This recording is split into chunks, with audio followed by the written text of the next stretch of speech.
then, last one here, relationships.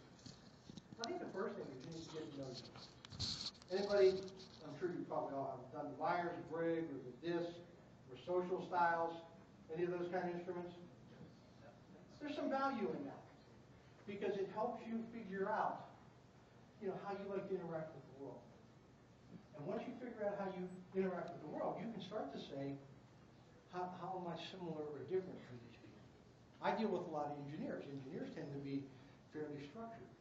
I'm more of an intuitive person, big picture guy. That doesn't work. They want to know things, right down the line, how we're doing it.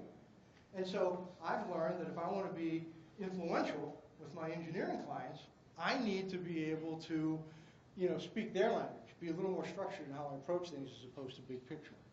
And so it's important to know yourself, because when you know yourself, then you can start to say, how am I similar or different from this person, and how can I then adjust my communication style to meet that person's needs? Because don't be narcissistic about it. You're trying to meet his needs or her needs, not expecting him or her to come around to your way of thinking.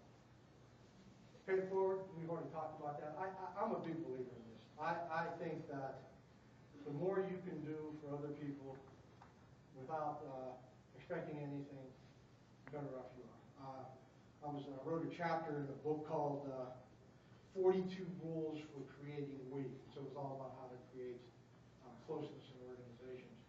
And my chapter was called There Is No Quid Pro Quo in We. Because what's quid pro quo? You do something for me, well, I'll do something for you. Well, the problem with that is somebody has to go first.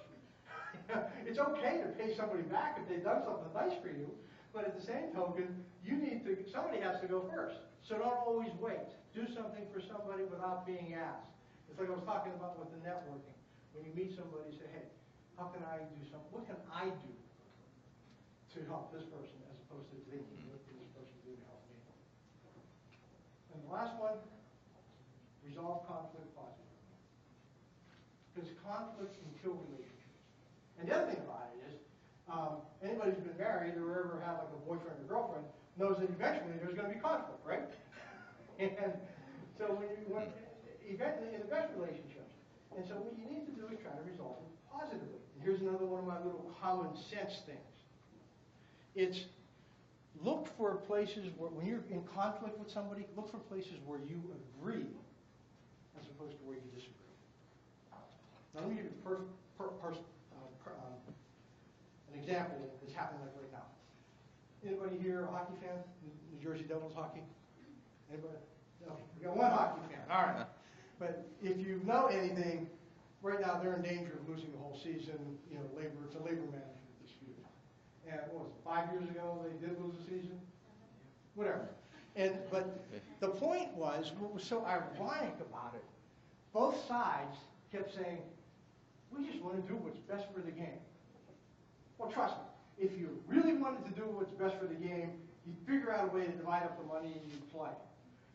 And so what I'm saying is, if you can find some place where you agree with somebody and try to build on that, as opposed to taking your position as opposed to their position. Again, I do a lot of work in manufacturing, so maintenance people and production people sometimes are always at it with each other. Because the production people want to run the equipment, the maintenance people want to fix it or do preventive maintenance. And so they're always arguing. But if they could agree on the fact that, hey, we just want to make sure we keep the whole plant running, they could probably figure out a way to resolve that conflict a little easier. And so don't get into digging in your heels and getting into positions. Try to find a way that you can agree on something so that you can work together. So, there they are.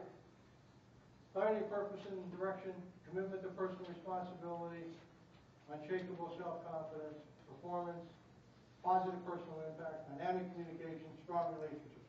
That's everything I know about how to succeed in a corporation. And I think it works pretty well.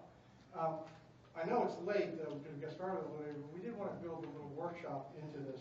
And on your table, you should have something that says worksheets.